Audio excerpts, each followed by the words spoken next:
Masih di 97,4 FM Sonora Yogyakarta dan 100,21 Smart FM Yogyakarta. Smart Listener dan juga sahabat Sonora, kembali kami hadirkan untuk Anda di perbincangan kita di siang hari ini, pastinya di Family Talk, yang pasti akan hadir menemani teman-teman Smart Listener dan juga sahabat Sonora semuanya gitu ya, di perbincangan kita di topik kita pada siang hari ini, edisi 11 Juli 2023, terkait dengan membangun kesetaraan dalam keluarga. Dan pastinya Smart Listener dan juga sahabat Sonora, di Family Talk kali ini kita juga akan membahas banyak hal gitu ya. Mungkin ini juga ada keterkaitannya sama parenting juga, dimana ini juga sangat bermanfaat untuk kita semuanya, untuk masyarakat Yogyakarta juga gitu ya. Tapi sebelumnya di sini saya akan sapa dulu gitu ya. Sudah ada Kepala DP3AP2DIY, ada Ibu Erlina Hidayati Sumardi, SIPMM, yang nanti akan menjadi narasumber juga. Selamat siang Ibu Erlina. Selamat siang Mbak, selamat siang juga para pendengar Sonora dan Smart Listener dimanapun berada. Oke, baik. Kemudian yang kedua, Smart Listener, ada anggota Komisi di DPRD DIY. Ini ada Dr. R. Stefanus C. Handoko Eskom MM. Ini nanti akan menjadi narasumber juga di perbincangan kita di siang hari ini. Selamat siang Mas Stefanus. Selamat siang Mbak.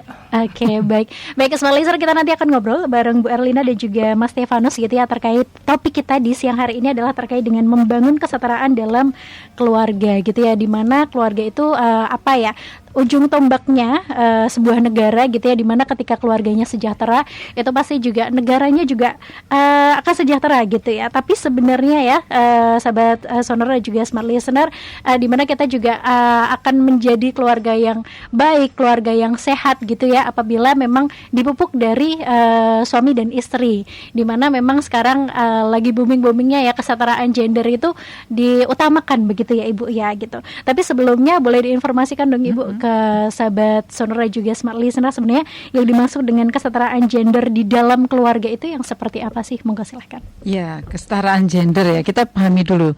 Gender itu berbeda dengan jenis kelamin. Okay. Ya, kalau jenis kelamin ada laki-laki, ada perempuan. Kemudian ada konstruksi sosial juga yang nantinya bisa menentukan lelaki dan perempuan itu akan berperan apa di dalam kehidupannya. Nah, itu yang namanya gender nanti. Okay. Nah, perbedaan peran antara laki-laki dan perempuan itu seringkali dikonstruksikan sosial oleh masyarakat, itu kemudian melekat pada jenis kelamin tertentu gitu ya. Sehingga kita harus pahami itu. Misalnya laki-laki kemudian harus menjadi pemimpin, kepala keluarga gitu, peran publik dan sebagainya. Kemudian perempuan kemudian dikonstruksikan sebagai peran domestik, menjadi ibu rumah tangga misalnya dan sebagainya. Yaitu itu konstruksi sosial gitu. Meskipun sebetulnya jenis kelamin laki-laki dan perempuan itu sama, kecuali untuk hal-hal yang melekat dengan biologisnya. Okay. Misalnya kalau perempuan itu mengandung, melahirkan dan menyusui. Nah, yang tidak bisa dipertukarkan kelaminnya, nah itu melekat di dalam jenis kelamin. Kalau perempuan itu seperti itu, laki-laki kan tidak mengandung, tidak melahirkan, tidak menyusui ya. Sehingga seringkali kemudian itu membedakan atau memiliki keistimewaan tertentu yang harus juga diberikan terkait dengan fungsi biologis itu. Nah, misalnya karena perempuan itu hamil, maka ketika hamil karena harus sehat ya ibu dan bayinya, maka memang kemudian memiliki privilege tertentu gitu. Termasuk ketika melahirkan, ada cuti melahirkan, ada cuti menyusui misalnya, melahirkan dan menyusui, sehingga kemudian terhadap perempuan yang berkiprah di non domestik begitu, itu memiliki privilege atau keistimewaan tertentu. Nah, itu kemudian dilindungi juga dengan peraturan-peraturan, regulasi-regulasi ya, ada perundang-undangannya, ada kemudian aturan-aturan yang lebih kecil di skopnya masing-masing, misalnya di perusahaan dan sebagainya. Nah, itu membedakan antara jenis kelamin dan gendernya. Nah, kemudian seringkali kenapa kok konstruksi budaya itu kemudian membedakan antara laki-laki dan perempuan yang mengakibatkan pada ketidakadilan atau ketidaksetaraan gender. Pada dasarnya kan laki-laki maupun perempuan itu kan manusia ya. Betul. Nah, kecuali yang melekat di dalam peran biologis tadi, itu manusia yang memiliki hak-hak, kewajiban, yang sama sebetulnya, dan itu menurut hak-hak asasi manusia juga sama gitu. Nah, sehingga mereka baik laki-laki maupun perempuan itu harusnya kemudian mendapatkan hak dan kewajiban yang sama juga di dalam pembangunan. Nah, kalau dua-duanya baik laki-laki maupun perempuan itu didaya gunakan gitu ya, sumber dayanya itu difasilitasi yang sama, memperoleh hak yang sama, maka dua-duanya bisa berperan di dalam pembangunan untuk lebih mengoptimalkan hasil-hasil pembangunan gitu ya. Nah, maka kemudian baik laki-laki maupun perempuan kan diharapkan memiliki akses yang sama, Betul. partisipasi yang sama, mengambil manfaat dari pembangunan itu juga sama, termasuk diantaranya dapat mengontrol pembangunan sama gitu. Nah, kenapa kok kemudian ada ketidakadilan gender? Itu karena konstruksi sosial yang kemudian membedakan. Artinya kalau kemudian nanti ada pelabelan, ada subordinasi, ada marginalisasi dan sebagainya yang menganggap perempuan itu lemah kok. Perempuan itu baiknya di dalam rumah tangga aja, dalam keluarga nggak usah keluar-keluar misalnya. Maka kemudian ketika mau mengakses pembangunan tadi, aksesnya tertutup gitu. Mau berpartisipasi juga nggak bisa gitu. Apalagi kemudian mengambil manfaat, apalagi mengontrol, dianggap nggak becus, nggak punya kapabilitas dan sebagainya, yang dilekatkan pada sifat-sifat yang pelabelan seolah-olah perempuan itu lemah, nggak mampu dan sebagainya. Nah, maka memang itu yang harus kita kenali. Kemudian juga bagaimana cara mengatasinya, solusi-solusinya begitu. Nah, termasuk diantaranya di dalam keluarga tadi, supaya kemudian hak-hak antara anak laki-laki maupun perempuan maupun antara suami dan istri itu sama-sama kemudian bisa dibuat seadil mungkin gitu ya. Keadilan gender di tingkat keluarga. Kalau di tingkat keluarga nanti sudah bisa bagus, masing-masing memahami hak dan perannya dan kewajibannya, maka kemudian ketika mereka berkiprah baik laki-laki maupun perempuan, suami istri, anak-anak laki perempuan itu berkiprah di dalam masyarakat atau berelasi dengan relasi yang lain, maka kemudian bisa membangun konstruksi adil gender itu sampai ke tingkatan yang lebih luas, supaya kemudian bisa optimal di dalam berpartisipasi dalam pembangunan tadi. Kalau dilihat dari jumlah penduduk di Indonesia maupun di Jogja juga ya di DIY, itu kan hampir sama antara jumlah penduduk laki-laki dan jumlah penduduk perempuan, bedanya tipis sekali. Nah, kalau tidak dioptimalkan dalam pembangunan dua-duanya, alangkah ruginya begitu. Karena kalau bisa dioptimalkan kan pembangunan akan menjadi lebih cepat, lebih maju gitu. Dan kemudian tidak ada siapapun yang akan tertinggal atau no one left behind tadi. Baik laki-laki maupun perempuan kemudian bisa mengambil manfaat dari pembangunan dan bisa berpartisipasi dengan optimal tadi. Sehingga ya pembangunan akan jadi sangat optimal, akan maju dengan pesat begitu. Karena yang jumlah yang tadinya terpinggirkan tadi kemudian bisa berperan di dalam pembangunan dengan lebih baik. Baik. Jadi sebenarnya PR utamanya adalah di dalam rumah dulu ya Ibu ya.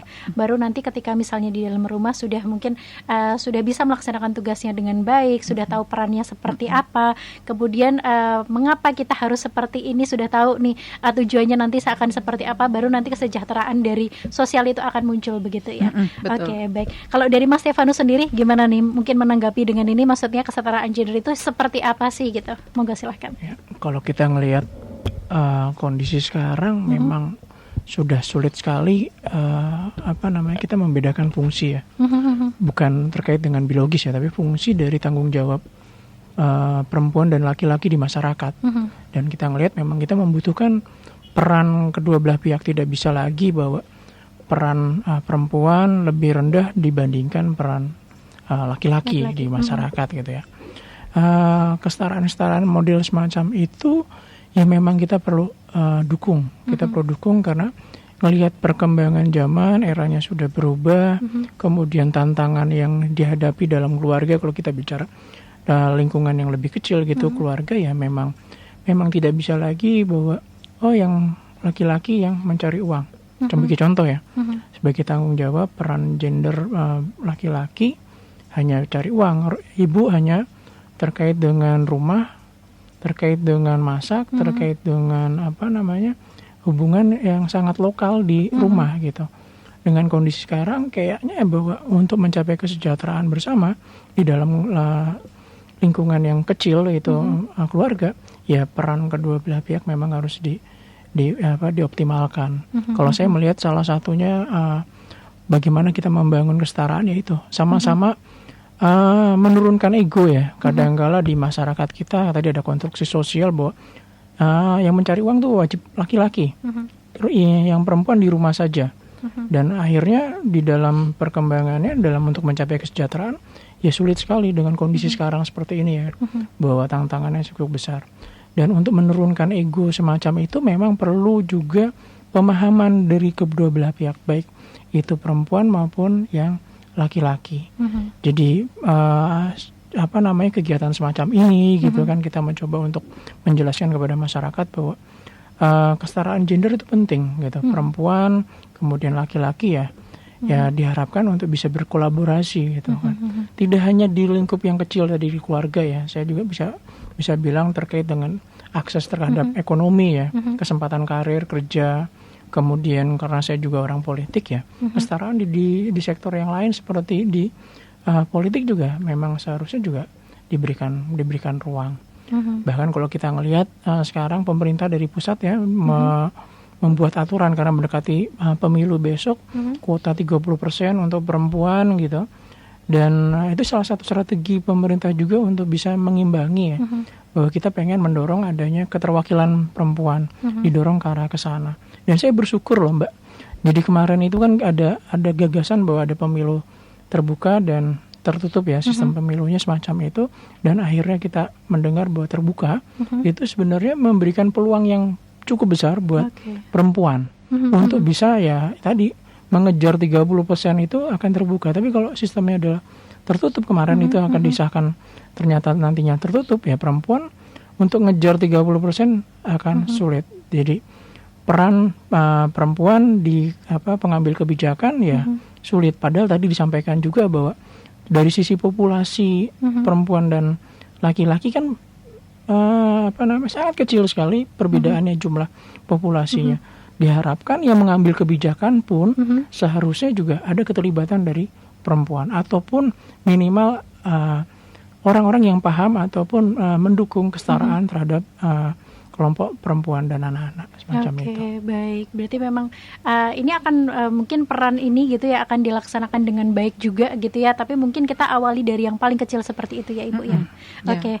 Baik, terkait dengan gimana sih caranya membangun kesetaraan gender di kehidupan sehari Ibu? Mungkin kalau dari orang tua ya ayah Ibu, kemudian peran anak-anak juga gitu ya.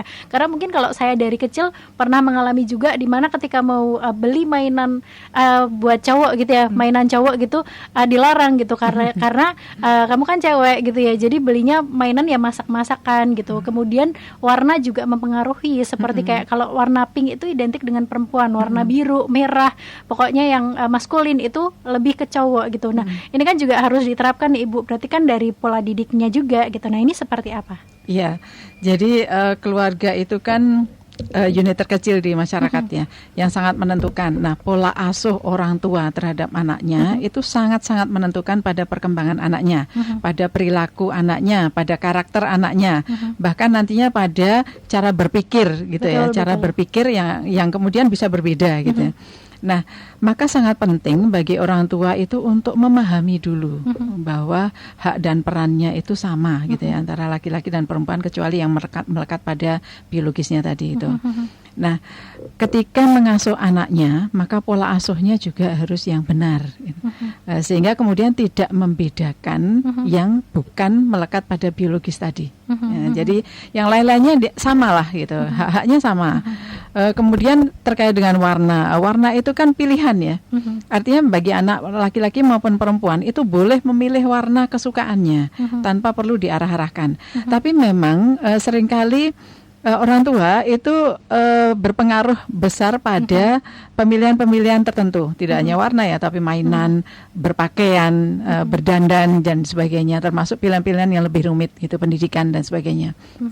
Nah, ketika anak masih sangat kecil, balita begitu, yang belum bisa memutuskan sendiri, memilih sendiri begitu, maka seringkali orang tua itu sudah membedakannya dari sejak awal itu tadi, sejak mulai lahir gitu ya, sehingga tadi disampaikan anak perempuan seringkali apa-apanya terus pink gitu. Ya boxnya, ya spray, bantal, baju, sehingga si anak yang masih bayi ini tadi itu terbiasa melihat yang pink gitu ya, sehingga kemudian ketika tumbuh berkembang gitu, itu kemudian menganggap bahwa pink lah itu yang dia suka gitu, pink lah yang terbiasa dengan hidup dia. Pada dasarnya apa yang menjadi kebiasaan yang dibiasakan pada anak untuk dilihat, dirasakan dan sebagainya itu akan membentuk gitu, membentuk pola berpikir, membentuk pola perilaku, membentuk karakter, membentuk konstruksi. Sehingga itu sangat penting untuk dipahamkan pada orang tua supaya tidak lagi melakukan sesuatu yang membedakan tadi. Biarlah si anak itu memilih. Jadi kenalkan warna-warna yang berbeda-beda pada setiap anak, baik laki-laki maupun perempuan gitu ya. Enggak terus anak laki-laki biru, perempuan pink dan sebagainya. Enggak, biarkan banyak warna yang diberikan di dalam pengasuhannya itu. Dikenalkan dengan banyak warna. Mainan juga demikian. Kenalkan dengan banyak mainan. Sehingga anak perempuan atau bayi perempuan itu pun balita perempuan itu sudah terbiasa dengan banyak ragam gitu ya, banyak ragam mainan. Nantinya setelah dia tumbuh kembang menjadi remaja dan sebagainya, itu kemudian bisa memilih sendiri apa yang dia suka gitu. Betul. Termasuk permainan-permainan yang permainan berkelompok dan sebagainya ya. Misalnya main bola, main kelereng, main apapun, main boneka dan sebagainya. Boneka pun itu sebetulnya tidak lalu identik dengan perempuan loh. Begitu. Bahkan kalau boneka dalam artian yang lebih modern misalnya robot. Nah, itu kan laki-laki juga senang robot ya. Betul. Ya. Sehingga perempuan pun kemudian harus dikenalkan dengan yang makin beragam tadi. Laki-laki juga demikian. Laki-laki juga memerlukan sentuhan-sentuhan yang halus, mainan-mainan yang halus juga supaya bisa mengasah perasaannya. Sehingga kemudian tidak berkembang dalam tumbuh kembangnya menjadi anak yang keras, yang senang kekerasan, yang senang berkonflik dan sebagainya. Roso itu penting untuk diajarkan dari sejak sangat kecil ya. Roso gitu. Itu kan diasah melalui macam-macam tadi, ya tembang, ya kemudian permainan, ya warna bahkan ya dan lain-lain. Sehingga laki-laki pun itu harus bisa harmoni, mengasah harmoninya, mengasah bagaimana kelembutan-kelembutan itu juga harus bisa dikuasai gitu. Itu supaya kemudian tidak terlalu maskulin gitu ya. Pada dasarnya kan laki-laki dan perempuan itu kan nantinya akan mengakses pada hal-hal yang sama. Perempuan pun harus tangguh juga, harus punya ketangguhan fisik juga, karena nanti sangat mungkin ke depannya ketika dia dewasa dia juga akan masuk ke dalam bidang-bidang yang memerlukan ketangguhan dan ketangguhan fisik, kekuatan fisik begitu ya. Sehingga jangan dibedakan kalau yang anak perempuan lalu yang halus-halus saja, nggak boleh main bola juga gitu, nggak boleh main bela diri dan sebagainya. Nanti akan merugikan ketika harus keluar dari rumah begitu ya. Kemudian harus mengakses pekerjaan karena sangat mungkin pekerjaannya juga pekerjaan yang memerlukan ketangguhan kekuatan fisik tadi. Laki-laki pun juga demikian. Tidak kemudian diajarkan yang keras-keras terus. Sangat mungkin nanti ketika pilihan-pilihan yang tersedia itu adalah pilihan-pilihan yang memerlukan kehalusan, kelembutan, itu juga bisa. Misalnya chef. Itu kan memerlukan roso ya. Betul. Memerlukan juga kehalusan, meskipun juga memerlukan hal-hal lain yang terkait dengan bagaimana mengkoordinasi, bagaimana melakukan hal-hal secara lebih disiplin, takaran dan sebagainya. Itu. Jadi pada dasarnya laki-laki dan perempuan itu sama. Nantinya bisa mengakses hal-hal yang sama juga. Oke, baik. Jadi peran orang tua di sini, ayah dan ibu, sangat penting ya, gitu ya, sangat penting sekali. Dan supaya untuk menuju kesejahteraan ke keluarga ini harus tercapai dulu, gitu ya. Ya, termasuk diantaranya teknologi, Mbak, penguasaan teknologi. Nah, seringkali kan orang tua menganggap kalau perempuan nggak perlulah diajari hal-hal yang berbau teknologi, gitu ya, TIK dan sebagainya. Kemudian tidak perlu difasilitasi. Kalau punya komputer ya itu komputer untuk anak lanang lah, gitu ya, anak laki-laki. teknologi, yang perempuan nggak usah gitu.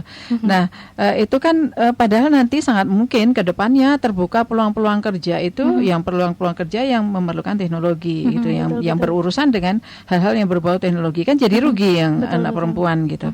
Ya, hal-hal seperti itu yang perlu untuk kita antisipasi mulai dari pengasuhannya. Oke, baik, siap. Bu Erlina, kita jeda dulu, nanti kita lanjutkan. Baik, Mas Stefanus, kita lanjutkan nanti di sesi kedua untuk teman-teman Smile Listener dan juga sahabat Sonora. Nanti kita akan lanjutkan lagi di topik kita pada siang hari ini adalah terkait dengan membangun kesetaraan dalam keluarga gitu ya.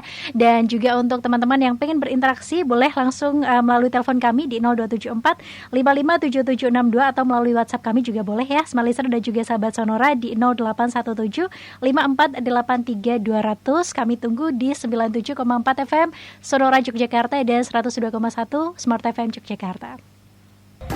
Baik, Smile Listener dan juga sahabat Sonora, kembali kami hadirkan untuk Anda di perbincangan kita di Family Talk di edisi 11 Juli 2023. Kita masih bersama dengan topik kita dalam membangun kesetaraan dalam keluarga gitu ya. Boleh banget buat Smile Listener dan juga sahabat Sonora yang mau bergabung bersama kami di telepon kami di 0274 557760. Siapa tahu nih ada yang mau ngobrol langsung gitu ya, boleh banget. Dan bisa juga melalui WhatsApp kami di 0817 5483 200. Silahkan kami tunggu sampai dengan pukul 2 siang nanti gitu ya. Kami masih menemani, masih bersama dengan Kepala DP3AP2 DIY, ada Ibu Erlina Hidayati Sumardi SIPMM, dan juga ada anggota Komisi DPRD DIY, ada Dr.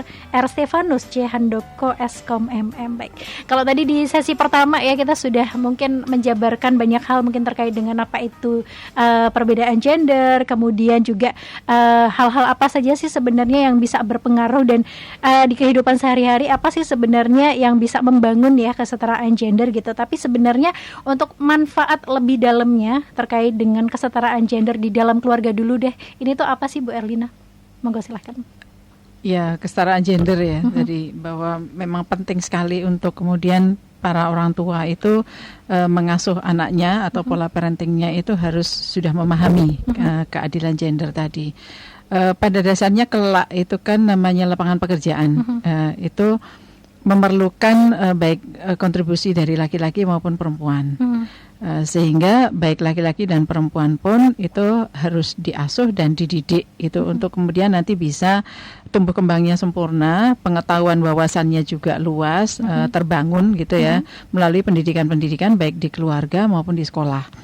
Nah, itu akan membangun baik diri perempuan maupun laki-laki, anak perempuan maupun anak laki-laki itu kemudian untuk bisa bebas memilih apa yang menjadi minat bakatnya tadi yang disesuaikan dengan pendidikannya tadi secara sama begitu.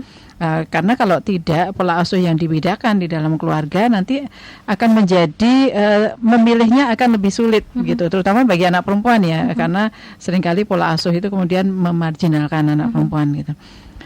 Padahal baik perempuan maupun laki-laki itu kemudian sebetulnya bisa mengakses lapangan kerja dua-duanya sama gitu. Nah, maka penting sekali untuk kemudian nanti pendidikannya juga mendapat akses yang sama. Kemudian keterampilannya juga demikian, penguasaan lainnya untuk kapabilitas, peningkatan kapabilitas diri itu sama, sehingga sama-sama kemudian bisa masuk ke dalam dunia kerja gitu dengan lebih baik lagi gitu. Artinya peluang kerja yang terbuka itu kemudian bisa dimasuki baik laki-laki maupun perempuan secara sama tadi. Oke, baik. Kalau dari Mas Stefanus gimana nih? Jadi kalau di keluarga manfaatnya ya, kalau menurut saya ya tadi di awal kalau saya bilang bahwa untuk mencapai kesejahteraan dengan kondisi eranya seperti sekarang itu kita nggak bisa mengandalkan salah satu orang untuk bekerja saja gitu. Kalau kita melihat ke belakang pola asuh, kenapa ada pembedaan sangat besar antara perempuan dan laki-laki ya. Laki-laki diprioritaskan untuk bekerja tanda kutip yang memang keras gitu. Memang di eranya waktu zaman dulu gitu kan ya, memang pekerjaan ini sangat terbatas, hanya pekerjaan-pekerjaan yang bersifat keras gitu kan, yang terbuka. Nah, terkait dengan pola asuh dalam keluarga ya, tadi juga disampaikan bahwa anak perempuan lebih identik diberikan pola asuh seperti misalkan mainannya dibatasi, mainan tertentu, warna. Itu juga ternyata berpengaruh terhadap masa depannya. Kita bisa ngecek sekarang jumlah perempuan yang bekerja di sektor teknik itu sangat kecil. Kenapa seperti itu? Karena sejak awal pola asuhnya adalah di keluarga dididik bahwa perempuan itu ya pekerjaannya yang tadi lembut-lembut, yang biasa, yang tidak perlu memerlukan tenaga keras dan seterusnya gitu kan. Dan itu ternyata di dalam pola asuh awal di dalam keluarga itu gaya semacam itu menghambat tumbuh kembang anak. Motoriknya, psikomotoriknya, kemudian sosialnya juga sangat terhambat. Dengan mentalnya ya. Iya, mentalnya terhambat. Jadi dari awal sudah didoktrin bahwa kamu ini lemah. Padahal di dunia nyatanya sekarang ini eranya berubah kan, bahwa perempuan juga harus bersaing dengan orang-orang yang memiliki kapasitas, tidak hanya dari sisi kemampuan intelektual saja, tapi dari sisi emosionalnya, dari sisi tenaganya dan seterusnya dianggap sama di dalam dunia nyata seperti itu. Jadi keuntungannya apa ketika kita balik lagi ke dalam keluarga, kita mendidik anak itu setara, kesetaraan gender itu, jadi mempersiapkan anak-anak kita itu bisa bersaing di dunia nyata yang sekarang sangat keras sekali gitu. Kita nggak bisa lagi menyetop bahwa globalisasi masuk dengan sangat cepat, informasi, data, bahkan SDM-nya juga masuk ke kita gitu, ke Indonesia, ke Yogyakarta, kita nggak bisa nyetop. Nah kalau kita dengan pola asuh yang membedakan itu, kita nggak akan siap untuk bisa mempersiapkan generasi kita. Sebagai contoh ya Mbak, walaupun saya juga nggak tahu bakalan ketemu dalam acara topik ini. Saya di rumah kan saya punya anak cewek-cewek cowok ya. Salah satu yang saya coba ajarkan di dalam keluarga saya, salah satu contoh yang menurut saya itu juga perlu ya, bahwa tugas ibu, tugas ayah itu seharusnya dibuat sama, kecuali yang terkait dengan biologis. Sebagai contoh kayak gini. Nah, kan mandiin anak, bayi. Kemudian masak. Ini kan stereotip bahwa kalau masak itu tugasnya perempuan. Kalau mandiin anak dan lain-lain tugasnya ibu ya, gitu kan. Tapi saya coba mencoba mengajarkan kepada anak-anak nggak seperti itu. Eranya sudah beda. Bahwa perempuan di rumah punya tugas yang hampir sama, ketugasan sama, tanggung jawabnya hampir sama. Dipikul bersama. Dipikul bersama. Jadi saya mengajarkan langsung, tidak hanya melalui perda, aturan regulasi, hanya wacana dalam bentuk kertas perda, tapi dalam implementasinya di lingkup yang kecil tidak mencontohkan. Saya mencoba untuk memberikan edukasi kepada masyarakat. Seorang dewan ya, laki-laki dewan itu juga bisa mendorong bahwa kesetaraan itu benar-benar nyata. Jangan lagi kayak saya pergi ke pasar gitu kan. Ke pasar kan mungkin yang cowok-cowok bertato, rambut dicat, muka garang gitu, masuk pasar nenteng ini tuh kalau buat saya biasa gitu. Buat saya biasa karena saya melihat itu bukan tanggung jawab hanya perempuan untuk melakukan seperti itu. Mandiin anak gitu, itu tugasnya ibu. Bersihkan pupnya apa segala macam, itu tugasnya ibu. Enggak, kalau bagi saya gitu kan, bahwa terkait dengan kesetaraan dalam keluarga memang harus dimulai. Nggak bisa lagi Mbak, karena kita ngelihat bahwa persaingan ke depan sangat luar biasa. Kalau anak kita dididik, kamu tuh perempuan halus, kerjaanmu nanti begini, nggak bisa lagi sekarang gitu. Persaingan sangat luar biasa. Dan menurut saya edukasi kepada masyarakat itu kita menyampaikan tidak di topik di kesetaraan ya sebenarnya seharusnya, tapi tidak hanya itu aja, tapi juga benefitnya ataupun tantangan di depan. Sebagai contoh kayak misalkan kita bicara mengenai kesejahteraan pendapatan di Yogyakarta gitu, dengan UMR sebesar itu, kalau hanya satu orang saja yang bekerja dalam rumah tangga akan berat. Itu sebagai tantangan. Nah, untuk mempersiapkan bahwa generasi kita itu juga generasi yang siap untuk bekerja, entah itu perempuan dan laki-laki, ya kita sampaikan tantangan ke depan. Bahwa kalau kamu dengan gaji UMR saja dan itu hanya laki-laki yang bekerja, rumah tanggamu itu akan berat. Apalagi ditambah lagi kalau bicara mengenai akses pendidikan. Tadi perempuan nggak boleh akses komputer, laptop, akses pendidikan, kamu nggak usah tinggi-tinggi, SMA aja cukup gitu kan. Nah, itu tantangan ke depan. Kalau SMA berarti kan yang punya pendidikan lebih baik hanya cowok, sebagai contoh gitu ya. Yang ceweknya bagaimana? Ternyata dia pendidikannya rendah. Bagaimana sih perempuan ini bisa menyokong, membantu yang laki-laki untuk mencapai kesejahteraan bersama? Berat, betul. Jadi menurut saya salah satu edukasinya tidak hanya terkait dengan gendernya saja, tapi juga sebenarnya tantangan ke depan itu semacam apa yang harus kita persiapkan gitu. dari pihak perempuan maupun dari pihak laki-laki ke depan keluarga harus mempersiapkan semacam itu. Iya. Baik. Jadi kalau kita bicara masalah gender itu seringkali ya ada orang-orang yang menanggapinya itu sudah gimana gitu. Biologis. Dikira bahwa ini perempuan pengen lebih daripada laki-laki. Sebetulnya kan tidak begitu ya. Tapi apa yang disampaikan oleh Pak Steve tadi penting gitu. Bahwa ke depan itu tantangan berat gitu. Maka baik laki-laki maupun perempuan itu kan harus bisa mandiri, memandirikan dirinya sendiri begitu ya. Sehingga harus punya kemampuan gitu. Kalau nggak punya kemampuan ya nanti terlibas gitu ya, nggak bisa hidup gitu. Nah, maka terhadap anak laki-laki dan perempuan harus dipahamkan itu juga. Jadi orang tua harus paham duluan, kemudian memahamkan bagaimana kemudian pola pengasuhannya terhadap anak laki-laki dan perempuan juga nantinya sama, sehingga bisa sama-sama meningkatkan dirinya menjadi manusia yang berkualitas. Ketika nanti harus masuk ke pendidikan, ke pasar kerja dan sebagainya itu bisa berhasil. Kemudian ketika harus berada di dalam situasi-situasi yang dalam tantangan-tantangan yang ada, itu baik laki-laki maupun perempuan, anak laki-laki dan perempuan tadi memiliki kapabilitas yang sama untuk kemandiriannya, gitu ya. Betul. Mandiri gitu, tidak saling tergantung.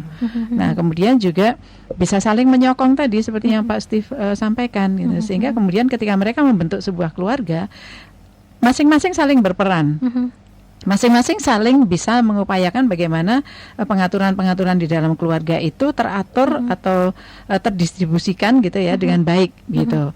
Laki-laki juga bisa masak, bisa bersih-bersih rumah, perempuan pun bisa bersihin kendaraan, bisa mengoperasikan hal-hal tertentu, alat-alat elektronik, kemudian juga bisa dandani kalau ada kerusakan-kerusakan sama-sama gitu. Bisa dilakukan bersama.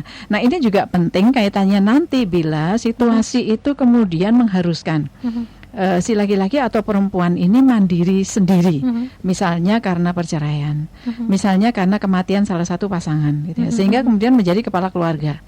Laki-laki yang menjadi kepala keluarga otomatis kan kemudian harus menguasai juga hal-hal yang bersifat domestik, gitu ya. Betul. Yang perempuan ketika menjadi kepala keluarga kan berarti juga harus mencari nafkah kan, menghidupi keluarganya. Maka kalau kemudian di dalam perkembangan pertumbuhan mereka, anak laki-laki dan perempuan itu semua kemampuan itu diajarkan, dibiasakan, maka menjadi tidak begitu bermasalah begitu karena sudah bisa menguasai. Tidak mengacaukan rumah Iya, tangga. tidak mengacaukan rumah tangga seperti itu. Oke, berarti kita perlu pahami prinsip terkait dengan rumah tangga itu tuh berkolaborasi tapi bukan berkompetisi ya Ibu. Iya, betul. Oke, baik. Bekerja sama, berkolaborasi seperti itu. Oke, baik. Nah, kolaborasi tadi hanya bisa dilakukan kalau setara. Oke. Ya, tidak Kadang ada cowok kan egonya subordinasi. tinggi kan. Betul. Tinggi, kamu di Oke, rumah aja ya kan. Kalau masalah masalah pendapatan, mencari uang, tanggung jawabku, padahal gajinya cuma UMR tok gitu kan. Kebutuhannya banyak. Betul. Harusnya sekarang itu eranya ada bagaimana menurunkan egonya menjadi kesetara, saling memahami. Perempuannya juga memahami bahwa laki-laki memang butuh dibantu juga. Pihak laki-laki juga egonya diturunkan untuk setara juga. Perempuan juga bisa loh membantu gitu. Dan kalau dua-duanya punya kesetaraan yang sama gitu, pemahaman yang sama tentang gender, maka di dalam keluarga itu akan lebih harmonis, akan bisa mencapai kesejahteraan yang ditargetkan oleh masing-masing itu gitu. Dalam keluarga kecil tuh pengennya kita tuh dalam keluarga pengennya apa sih sebenarnya, apa yang mau kita kejar. Nah, hubungan-hubungan komunikasi seperti itu yang harus dibangun juga di di unit yang paling kecil ya di keluarga itu. Betul. Nah, di dalam keluarga itu Mbak, ini juga bisa terjadi ya. Ketika pola parentingnya itu, pengasuhannya itu sangat dibedakan antara anak laki-laki dan antara anak perempuan, di mana yang satu kemudian disubordinatkan gitu ya, artinya dianggap yang kedua gitu nggak penting dan sebagainya. Itu nantinya bisa menimbulkan ketidaknyamanan dan bahkan kemudian bisa menimbulkan dendam dalam tanda petik ya.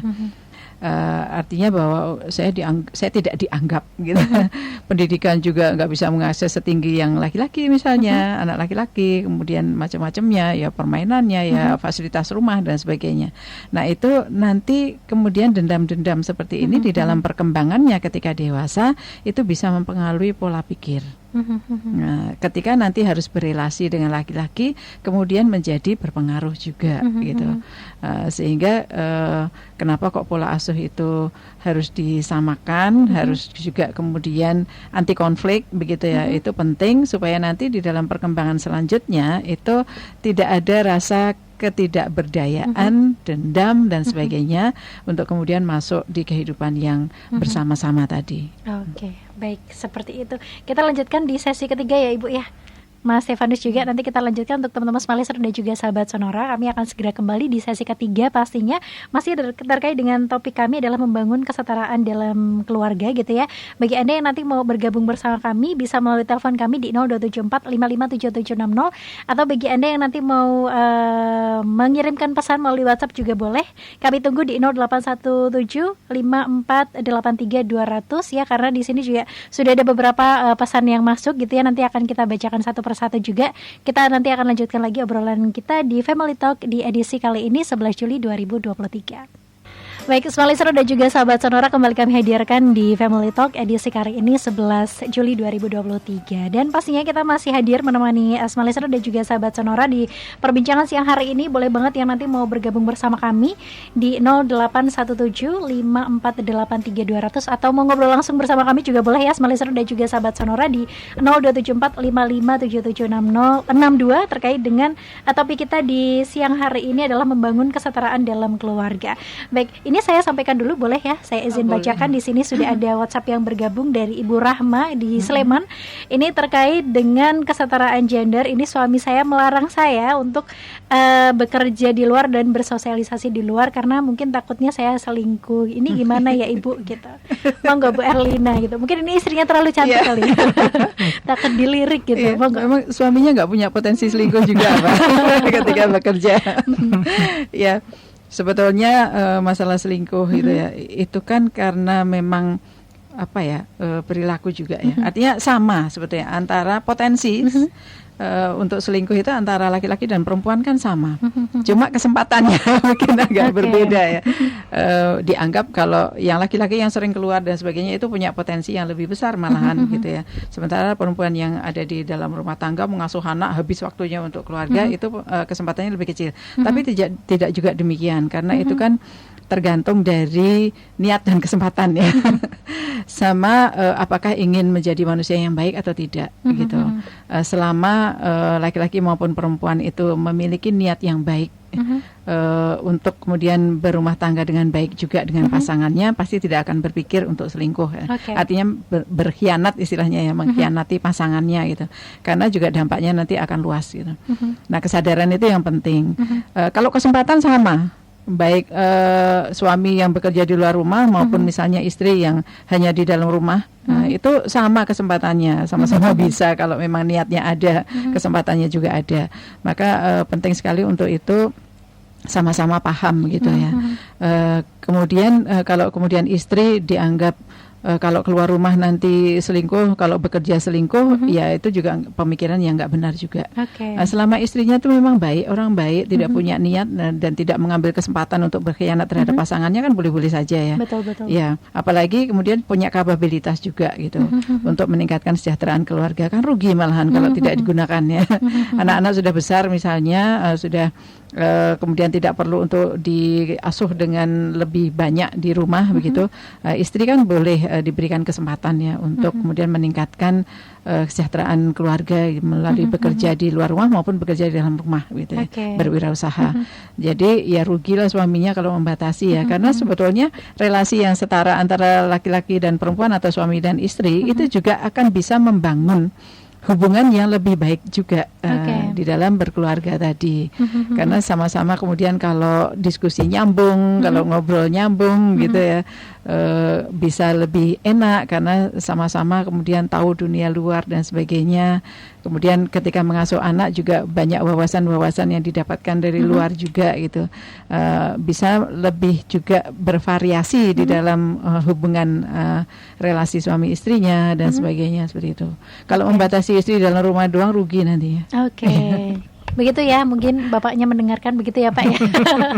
Kalau dari Mas Stefanus ada tanggapan nggak terkait dengan ini? Menurut saya kayaknya perlu banyak komunikasi yang baik antara si ibu dengan bapaknya.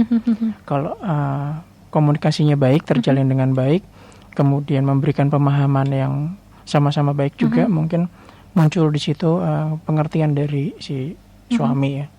Jadi kuncinya komunikasi yang baik. Jadi alasan mau kerja, kemudian pekerjaannya seperti apa, kemudian track record kita kan juga nggak tahu nih track recordnya si ibu seperti apa, bagaimana kekhawatiran suami juga kita juga nggak tahu, hanya babnya itu aja ya tadi keywordnya bahwa tidak boleh bekerja karena takut selingkuh gitu.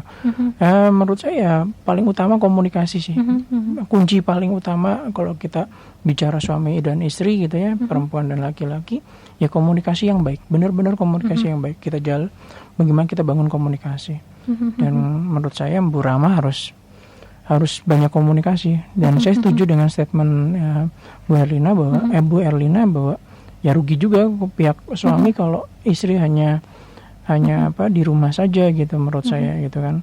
Baik untuk keluarga ataupun kita kan lebih senang kalau ngelihat pasangan itu bahagia kan. Betul. Mungkin dengan bekerja itu bisa membahagiakan si ibu itu gitu. Bukan dari kitanya, bukan dari suaminya yang membahagiakan secara langsung, tapi memberikan ruang yang tanda kutip agak sedikit bebas dengan beraktivitas di luar, itu memberikan kebahagiaan. Seharusnya sebagai laki-laki kan melihat pasangannya bahagia kan, itu juga harusnya ikut bahagia juga gitu ya? Gitu. Menurut saya seperti itu. Dimana kebahagiaan itu bisa didapatkan oleh pasangan ya, menurut saya harus disupport juga. Dan dalam hal ini ya bekerja ya, menurut saya itu juga bisa membahagiakan si Ibu Rama ya. Kita sebagai pasangan ya seharusnya juga support. Baik. Seperti itu Ibu Salma di Sleman, terima kasih sudah bergabung. Kita ke pertanyaan selanjutnya boleh ya Ibu? Boleh. Saya izin bacakan di sini ada Ibu Ayu di Gejayan. Terkait dengan belajar menerapkan kesetaraan gender, ini saya juga baru belajar sama suami. Tapi kemarin pas suami belanja di warung, malah dikatain sama tetangga, loh istrinya kemana? Nah ini seperti apa Bu Erlina mau ditanggapi? Itulah seringkali laki-laki yang memerankan gitu ya, memerankan yang seharusnya tadi, yang sudah baik begitu. Itu malah jadi korban bullying gitu. Dibully gitu.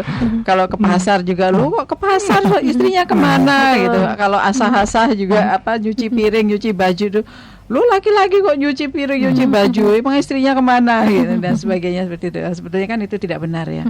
Artinya masyarakat pun harus belajar gitu, bahwa laki-laki dan perempuan itu bisa berperan sama gitu. Laki-laki mencuci baju juga boleh kok gitu, membantu istrinya, ataupun bukan membantu ya, sama-sama, artinya tidak ada yang saling membantu lah gitu. Yang istri juga boleh kok, mau nyuci mobil juga boleh gitu ya. Ya seperti itu. Jadi jangan suka membuli peran-peran laki-laki maupun perempuan ini. Yang perempuan juga nggak apa-apa kalau mau nyangkul dan sebagainya, ya nggak usah dibully kan, memang nggak apa-apa gitu. Yang laki-laki juga demikian. Oke, baik. Seperti itu terkait dengan ini ya Ibu Ayu ya, tadi juga sudah diceritakan Mas Stefanus juga. Mas Stefanus juga membantu istrinya masak, membagikan anak juga gitu, dan itu nggak apa-apa ya Mas ya? Nggak apa-apa. Suami saya juga biasa kok belanja. Baik. Cara kita membahagiakan istri kan salah satunya itu. Misalkan kita ngelihat istri itu lotnya terlalu tinggi gitu kan, terkait dengan permasalahan domestik gitu kan. Kalau kita hadir di situ memberikan bantuan yang seharusnya mungkin stigma di luar itu pekerjaan hanya untuk ibu gitu, yang menurut saya kenapa nggak dilakukan gitu sebagai suami yang sayang dengan istrinya kan, ya ke pasar lah, mandiin anak kah, kemudian nemenin anak, segala macam dilakukan, nggak masalah menurut aku. Eranya sudah seperti itu. Dan saya juga dengan senang gitu ketika kan kadang ada orang yang juga heran juga ketika saya duduk gitu yang nyetir istri saya gitu. Begitu jendelanya dibuka gitu, loh kok istrinya yang nyetir gitu. Kalau aku, karena kita sama-sama paham ya terkait dengan kesetaraan itu ya, kita cuek aja gitu.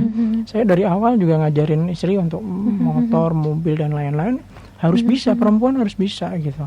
Jadi harus setara. Begitu juga sebaliknya gitu, peran-peran yang harus dilakukan di rumah yang biasanya dilakukan domestik oleh perempuan, oleh ibu ya saya lakukan nggak apa-apa. Jadi kita di rumah ya kayaknya nggak ada, itu hanya tugasnya mama gitu, tugasnya papa itu enggak. Ngepel, kalau aku ada waktu ya ngepel lah, nyuci, tadi dibilang nyuci. Kan sekarang udah banyak rumah tangga punya peralatan yang standar ya, mesin cuci gitu kan hampir semua rumah sekarang sudah ada ya, dari yang harga biasa sampai itu. Nah, jadi itu laki-laki perempuan pun bisa. Kalau saya salah satu ini Bu, menunjukkan membuat istri itu bahagia ya, kita berperan untuk mengurangi lah load ini. Misalkan anak pagi gitu kan, pagi itu nganter, bikin makan pagi anak gitu. Kalau kita ikut berperan di situ, istrinya juga akan mukanya beda gitu. Pagi dulu meringankan beban ya. Karena si istri terlihat bahagia, kita juga kan ikut bahagia. Kan? Jadi rumah itu akhirnya terbentuk, anaknya senang karena juga ada peran hadiran ayah, ada kehadiran ibu. Sekarang tuh banyak yang fatherless ya. Nah, kehadiran ayah itu ditunggu-tunggu oleh anak loh. Entah itu perempuan dan laki-laki. Nah, sebenarnya ya sekarang karena eranya sudah seperti ini, seharusnya laki-laki juga ikut berperan di dalam pengasuhan juga. Ternyata efeknya nanti ke depannya gitu, ternyata sangat signifikan. Sangat signifikan terhadap anak yang memang diasuh betul-betul, tanda kutip, betul-betul diasuh oleh dua belah pihak, bukan hanya si bapak itu yang penting ono bulanannya ada gitu. Beda dengan yang ada kehadiran betul-betul secara fisik, kasih sayang dan lain hadir di tempat yang sama. Ibu dan ayah. Betul. Itu nanti berpengaruh, ada perkembangan psikologinya gitu. Dan pada dasarnya kan kebahagiaan itu harus dibangun bersama di dalam keluarga. Tidak hanya satu pihak, tapi ya semua berperan di dalam bagaimana mewujudkan kebahagiaan di dalam keluarga. Ya suami, ya istri, ya anak, ya, sama-sama berperan gitu. Saya lagi pergi kemana gitu, kadang ada saudara kan nyampe rumah saudara gitu, loh yang nyetir kok bocor. Kita berdua ya sama-sama nggak apa-apa. Misalnya durasi 8 jam perjalanan itu 2 jam gantian gitu, silih ganti gitu. Aku bilang nggak ada masalah gitu. Memang kita melihat istri juga memandang kalau ke kita gitu, kalau aku terlalu lelah gitu kan juga nggak bahagia kan. Tapi kalau switch gitu kan sama-sama bahagia dalam perjalanan gitu. Dalam perjalanan ini perjalanan hanya kendaraan ya. Bagaimana kalau bicara perjalanan hidup berumah tangga?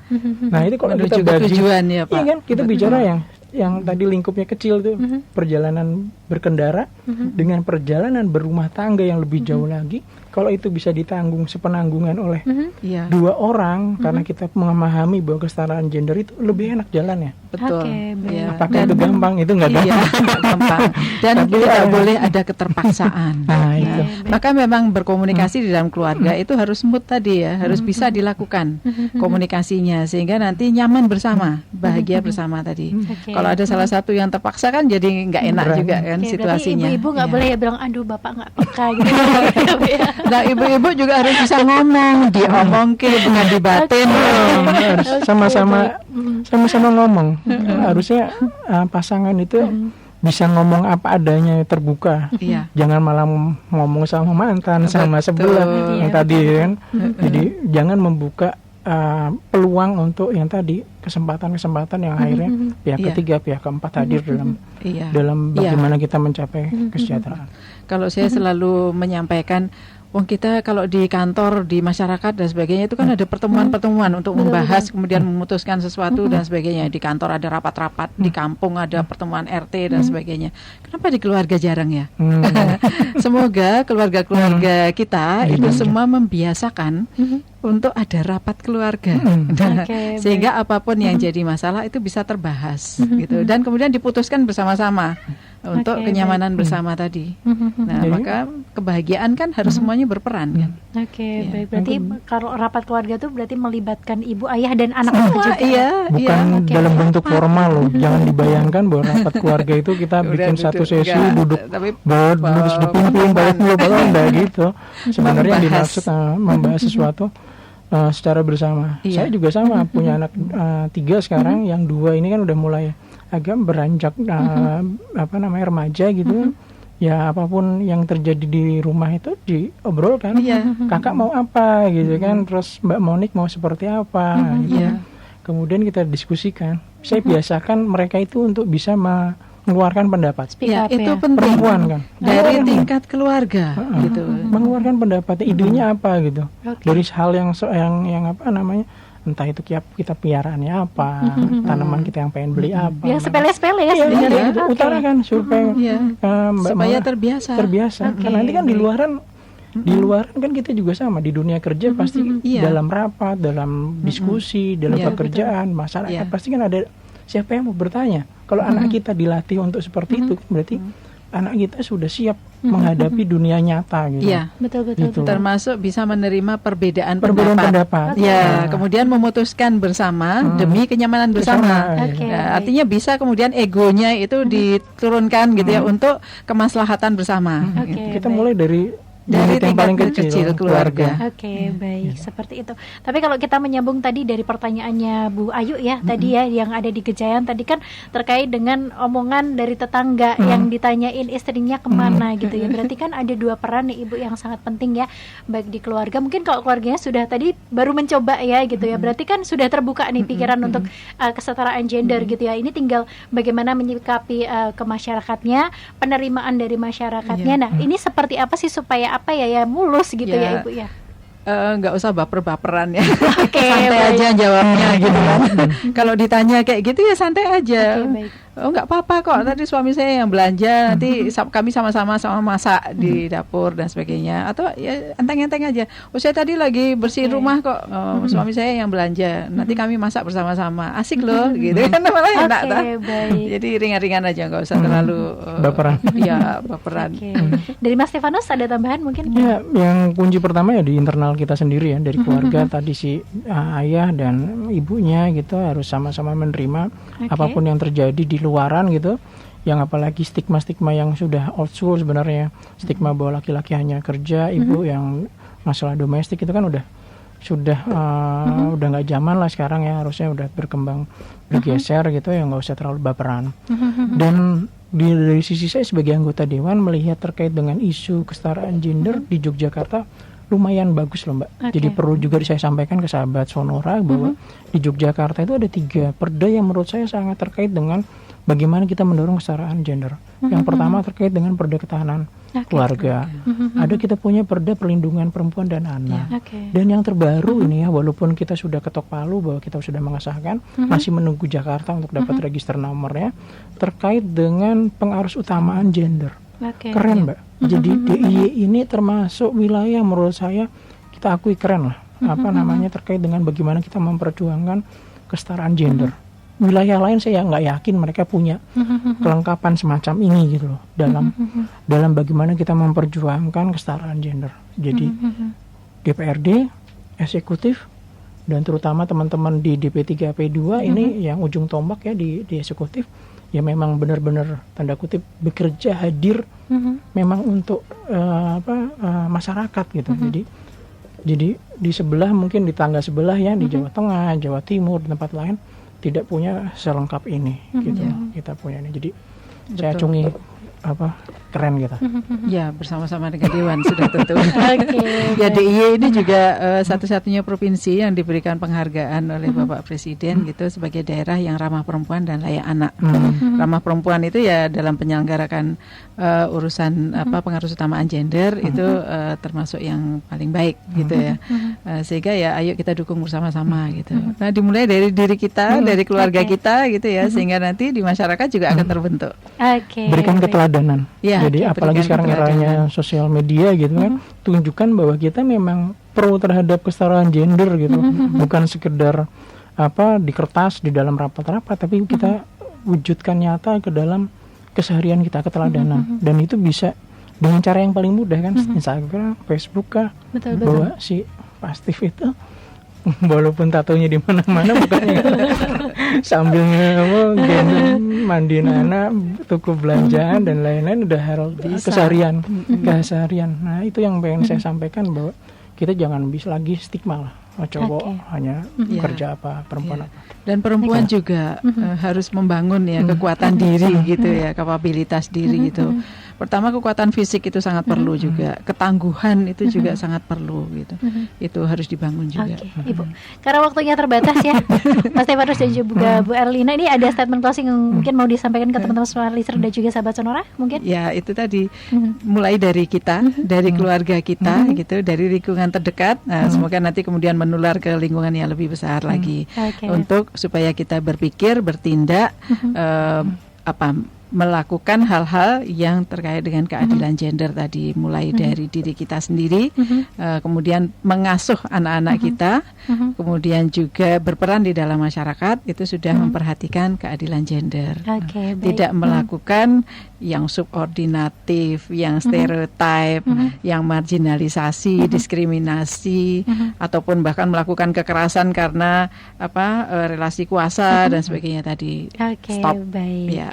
Baik, Mas Stefanus? Aku pendek aja. Jadi kalau membangun kesetaraan gender, kita nggak ada cara lain selain kita berkolaborasi dan sinergi. Semua pihak harus berperan. Oke, baik. Baik, terima kasih Bu Erlina Hidayati Sumardi SIPMM, ini Ketua Kepala DP3 AP2 gitu ya, atas penyampaiannya. Terima kasih juga dari Mas Stefanus, Mas Dr. R. Stefanus C. Handoko Eskom MM, ini anggota komisi dari DPRD DIY. Mudah-mudahan tadi yang disampaikan bisa bermanfaat untuk sahabat Sonora dan juga smart listener gitu ya. Mari kita bersama-sama gitu ya untuk melakukan kesetaraan gender gitu ya, dimulai dari keluarga, kemudian nanti lingkungan ke masyarakat untuk supaya bisa sama-sama mendapatkan manfaatnya gitu ya. Baik, smart listener dan juga sahabat Sonora, terima kasih bagi Anda yang sudah mendengarkan kami. Setelah ini masih akan ada program yang pastinya menemani Anda tetap di 97,4 FM Yogyakarta dan 102,1 Smart FM Yogyakarta.